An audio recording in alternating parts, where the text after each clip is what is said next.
So, in this video, we're gonna dig into the whole procrastination deal and how it messes with people's lives. We'll chat about why folks keep putting things off, how it messes up their productivity and general happiness, and we'll throw in those common situations where procrastination sneaks in. But wait, there's more.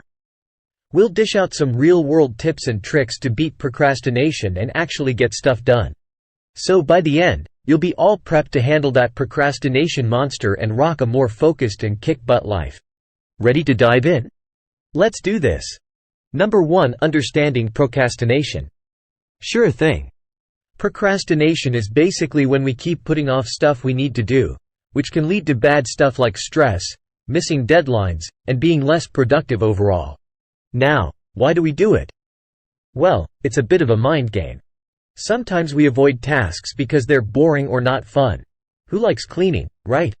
Other times, we're just not motivated, especially if there's no instant reward. And oh boy, the fear of messing up or failing? That can totally make us delay things too. You know what else? Wanting things to be perfect can make us procrastinate, because we're scared of not getting it just right.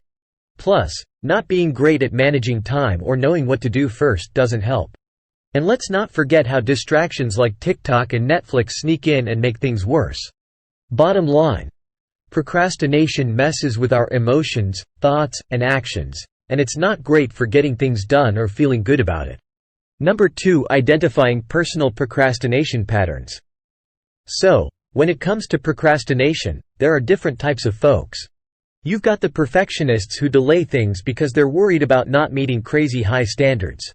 Then there are the thrill seekers who love that last-minute rush of pressure and kinda wait for it. Decisional procrastinators are the ones who can't decide to save their lives and end up delaying choices. Avoiders put things off because they're anxious or scared to fail.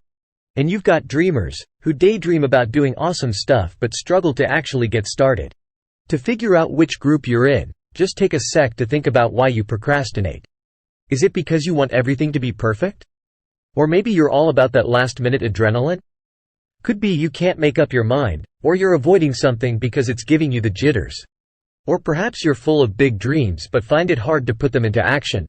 So, if you're watching this and thinking about times you've procrastinated, try to see if any of these reasons ring a bell. Recognizing why you do it can help you figure out how to tackle it better. Number 3. The procrastination pitfalls. So, you know how sometimes we come up with all sorts of reasons not to start things? Like saying, "Oh, I work better under pressure," or "I just don't have enough time." Well, let me tell you, those are just excuses. Research actually shows that giving yourself plenty of time for tasks leads to better quality work and less stress. And you know that whole, "I'll do it when I'm in the right mood" thing? Well, waiting for the mood to strike isn't very effective. It's better to create a routine and stick to it. Same goes for needing the perfect environment. You can adapt and find focus anywhere. Oh, and that classic, "I'm too overwhelmed" excuse? Break tasks into smaller steps. It makes everything feel less scary. And don't even get me started on, "I'll do it later," it's not due anytime soon. Trust me, getting stuff done ahead of time is a game changer. You'll have less stress and more time for revisions. So, long story short, we've all got these excuses, but they don't really hold up. Once you start seeing through them and using some of these tricks, your productivity can really take off. Number 4. Proven strategies to overcome procrastination. So, when it comes to kicking procrastination to the curb, there are some pretty solid tricks up our sleeves. Ever heard of the Pomodoro technique? It's this nifty approach where you work for 25 minutes straight and then take a 5-minute breather. And then there's time blocking. You basically set aside specific chunks of time for different tasks to keep your focus on point.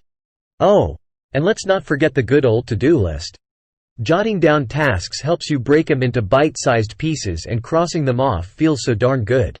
All these strategies make tasks seem less daunting and amp up your motivation by showing you're making progress. Number 5. Cultivating a proactive mindset. So, you know how having the right mindset can really help beat procrastination? It's like the secret sauce. When we're proactive in how we think, we're way better at tackling those tasks we tend to put off. Mindfulness is like our Jedi training. It helps us stay focused and aware of when we're starting to procrastinate, so we can snap out of it and get to work. Ever tried daydreaming about acing a task? That's goal visualization, and it's like a mental kick in the pants. It makes us feel excited to get stuff done. And then there's positive self-talk that's basically being your own cheerleader. Instead of those, "I can't do it" thoughts, we replace them with positive words. It pumps us up and drowns out the urge to procrastinate. So, if we sprinkle these practices into our daily routine, we're more likely to crush procrastination and actually achieve what we want. Number 6. Setting realistic goals. So, you know how important it is to set goals you can actually achieve, right? When your goals are doable, it keeps you motivated and you're more likely to succeed. And hey, if you're facing a big goal that seems kind of overwhelming, here's a trick. Break it down into smaller chunks. That way, you don't feel like you're climbing a mountain all at once. Just focus on one step at a time, and when you hit those mini milestones, give yourself a high five. Eventually, all those little wins add up to crushing that big goal you've got in mind. Number 7. Accountability and reward systems. So, when it comes to getting stuff done, holding yourself accountable is pretty awesome. You can do stuff like telling your buddies about your goals or using cool apps that keep you on track. And hey, rewards are like the icing on the cake. They're super important to keep you pumped up and to pat yourself on the back when you nail something. Think of it like feeling awesome when you finish a level in a game. You can treat yourself to your fave meal or take a break when you hit a goal. And for those big wins, like finishing a big project, plan something even bigger, like a trip or that thing you've been eyeing for a while. Just remember, finding that sweet spot between keeping yourself accountable and giving yourself a high five with rewards is the magic combo for staying motivated and kicking those goals' butts. Number 8. Embracing imperfection. So, you know how sometimes we're so scared of messing up that we end up putting things off? Well, that fear of failure can totally lead to procrastination. But here's the cool part, embracing imperfection is all about changing that mindset. It's like saying, hey, setbacks and failures are just part of the game. Instead of running from failure, we're learning from it. Now, let me hit you with some stories. You've got Thomas Edison, the light bulb guy. He said, "I didn't fail. I just found 10,000 ways that didn't work." Imagine trying that many times. But his attitude of not giving up, even when things went wrong, eventually got him that working light bulb. Then there's J.K. Rowling, the Wizarding World creator. She got rejected by publishers left and right before Harry Potter took off. Imagine if she had let those rejections stop her. Her story's a reminder that it's okay to stumble on the path to success. And let's not forget about Brené Brown, the researcher and author. She's all about saying, hey, it's cool to be vulnerable and imperfect. Turns out, being real about our struggles can actually help us grow and connect with others. So, long story short, we've all got these excuses, but they don't really hold up. Once you start seeing through them and using some of these tricks, your productivity can really take off. Just a friendly reminder that it's all about taking those baby steps to break the procrastination habit. Patience and self-awareness are key on this journey, it's not an overnight thing. By giving these strategies a shot and staying committed, you'll totally have the upper hand in kicking procrastination to the curb and getting stuff done. Thanks for watching.